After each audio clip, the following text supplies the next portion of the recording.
Friends, మీకు ఈ video నచ్చితే లైక్ చేయండి, సబ్స్క్రైబ్ చేయండి. వరలక్ష్మి వెన్నెల కోసం తెలుసుకుందామని చెప్పి స్వామీజీ దగ్గరికి వస్తూ ఉంటుంది.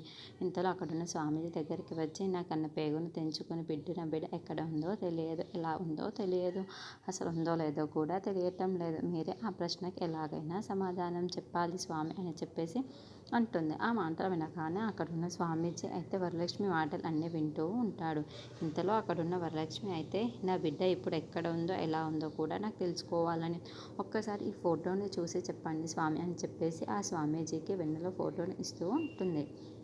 అక్కడున్న స్వామీజీ ఆ ఫోటోని మొత్తం చూసి, ఈ బిడ్డకు చాలా ఎక్కువ గండాలే ఉన్నాయి, బిడ్డ పుట్టిన గడియలు ఏమీ తన వాళ్ళే తనను చాలా హింసిస్తున్నారు, తను చాలా బాధపడుతుంది అని చెప్పేసి అంటుంది. ఆ మాటలు వినగానే అక్కడున్న వరలక్ష్మి ఒక్కసారిగా షాక్ అయిపోయి స్వామీజీని అలా చూస్తూ ఉండిపోతుంది. ఇంతలో అక్కడున్న స్వామీజీ అయితే, అవునమ్మా, తన వాళ్ళే తనను బాగా హింసిస్తున్నారు, ఎంతో బాధపడుతూ ఎన్నో కష్టాలు పడుతుంది, తనను రక్షించే వాళ్ళే ఎవరు లేకపోతున్నారు అని చెప్పేసి అంటుంది.